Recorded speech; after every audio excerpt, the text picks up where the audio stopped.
कितने लोग। आनंद ने आखिर क्या सोचा था? आखिर ऐसा कितने दिन चलेगा? तुम्हारी इस आमदनी में तो जिंदगी पार होने से रही। मैंने डॉक्टरी इसलिए तो नहीं पढ़ी थी, न इसलिए तुमसे शादी की थी कि यहाँ बैठकर किचन संभालूं। रानी ने दूसरे कमरे से कहा तो कुछ आवाज आनंद तक भी पहुंची।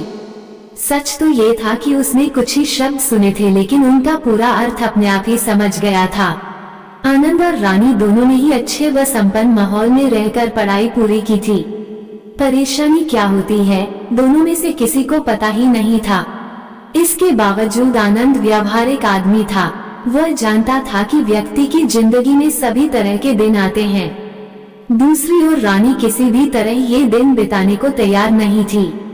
वह बात बात में बिगड़ती, आनंद को ताने देती और जोर देती कि वो विदेश चले। यहाँ कुछ भी तो नहीं धरा है। आनंद को शायद ये दिन कभी न देखने पड़ते, पर जब उसने रानी से शादी की तो अचानक उसे अपने माता पिता से अलग होकर घर बसाना पड़ा। दोनों के घर वालों ने इस संबंध में उनकी कोई मदद तो क्या करनी थी।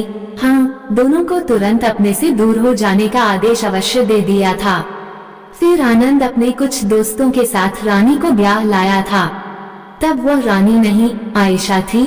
शुरू में तो आयशा के ब्याह को हिंदू मुस्लिम रंग देने की कोशिश हुई थी, पर कुछ डराने धमकाने के बाद बात आएगी हो गई।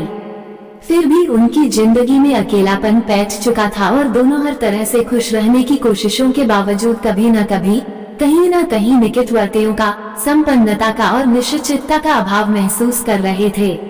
आनंद जानता था कि घर का ये दमघोटू माहौल रानी को अच्छा नहीं लगता। ऊपर से घर गृहस्थी की एक साथ आई परेशानियों ने रानी को और भी चिड़चिड़ा बना दिया था।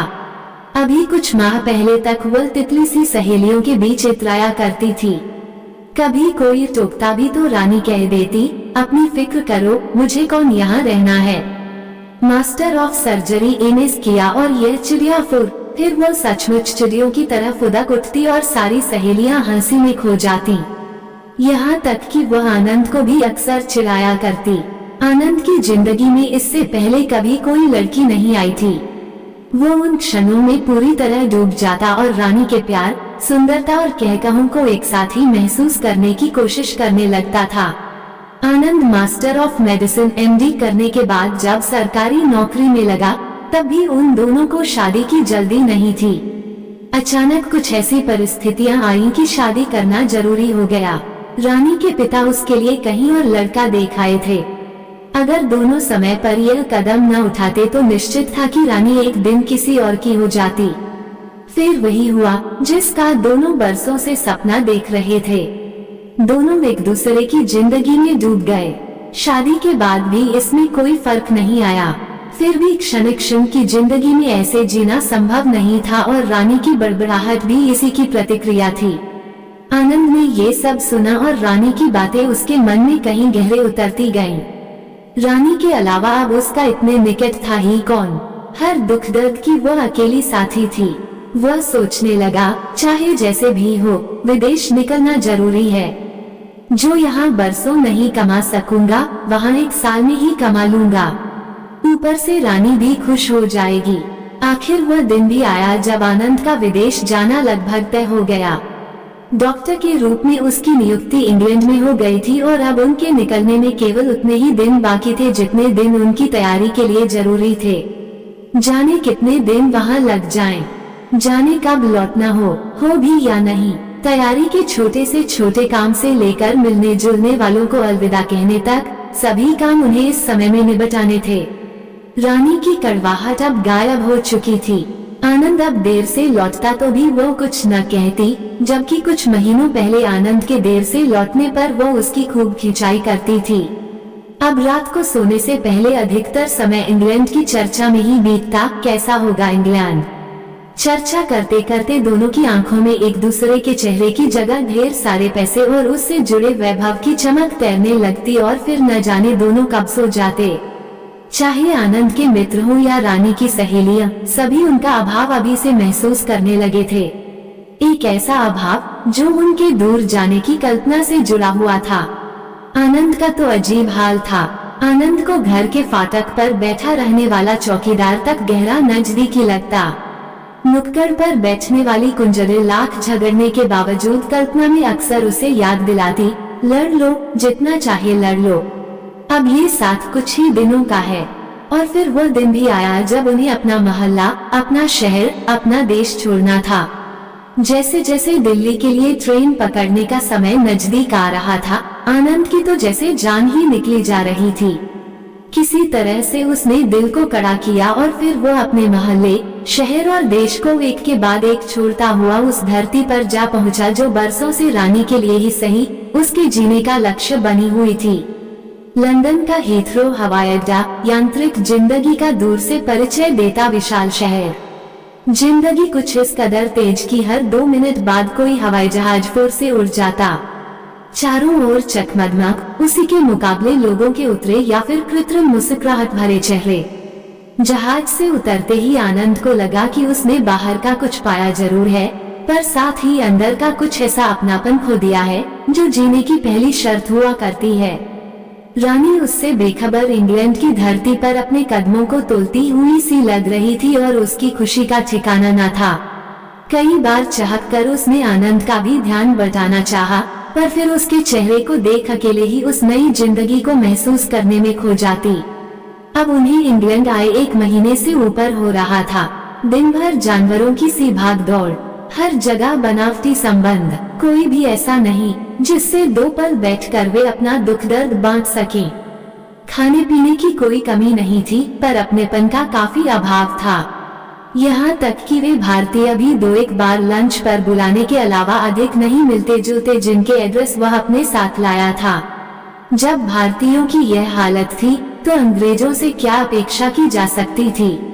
ये भारतीय भी अंग्रेजों की ही तरह हो रहे थे, सारे व्यवहार में वे उन्हीं की नकल करते।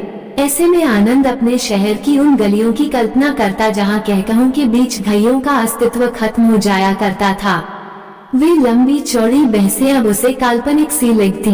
यहाँ तो सब कुछ बंधा बंधा सा था, ठहाकों का सवाल ही नहीं, हंसना भी हौले से होता, गोया उसकी भी राशनिंग हो। बात बात में अंग्रेजी शिष्टाचार हावी। आनंद लगातार इससे आगे जाता जा रहा था। रानी कुछ पलों को तो यह महसूस करती, पर थोड़ी देर बाद ही अंग्रेजी चमकदमक में खो जाती। आखिर जो इतनी मुश्किल से मिला है, उसमें रुचि न लेने का उसे कोई कारण ही समझ में न आता। कुछ दिनों से वह भी परेशान थी। बंटी यहाँ आने के कुछ दिनों बाद तक चौकीदार के लड़के रामू को याद करके काफी परेशान रहा था। यहाँ नए बच्चों से उसकी दोस्ती आगे नहीं बढ़ सकी थी। बंटी कुछ कहता तो वे कुछ कहते और फिर वे एक दूसरे का मुंह ताकते। फिर बंटी अकेला और गुमसुम रहने लगा था। रानी ने उसके लिए कई तरह के खिलौने ला दिए, लेकिन वे भी उसे अच्छे न लगते। आखिर बंटी कितनी देर उनसे मन बहलाता, और आज तो बंटी बुखार में तप रहा था। आनंद अभी तक अस्पताल से नहीं लौटा था। आसपास याद करने से रानी को कोई ऐसा नजर नहीं आया जिसे वह बुला ले और जो उसे ढाढ़स बंधाए। अचानक इस सूनेपन में उसे लखनऊ में फाटक पर बैठने वाले रघु चौकीदार की याद आई, जो कई बार ऐसे मौकों पर डॉक्टर को बुला लाता था। उसे ताज्जुब हुआ कि उसे उसकी याद क्यों आई। उसे कुंजरे की याद भी आई, जो अक्सर आनंद के न होने पर घर में सब्जी पहुंचा जाती थी। उसे उन पड़ोसियों की भी याद आई जो ऐसे अवसरों पर चारपाई घेरे बैठे रहते थे और इस तरह उदास हो उठते थे जैसे उनका ही अपना सगा संबंधी हो। आज पहली बार रानी को उनकी कमी अखरी। पहली बार उसे लगा कि वो यहाँ हजारों आदमियों के होने के बावजूद किसी जंगल में पहुँच गई है, जहाँ कोई भी उन्हें पूछने वाला नहीं है। आनंद अभी तक नहीं लौटा था। उसे रोना आ गया। तभी बाहर कार का हॉर्न बजा। रानी ने नजर उठाकर देखा, आनंद ही था। वो लगभग दौड़ सी पड़ी, बिना कुछ कहे आनंद से जा छिपी और फाफक पड़ी।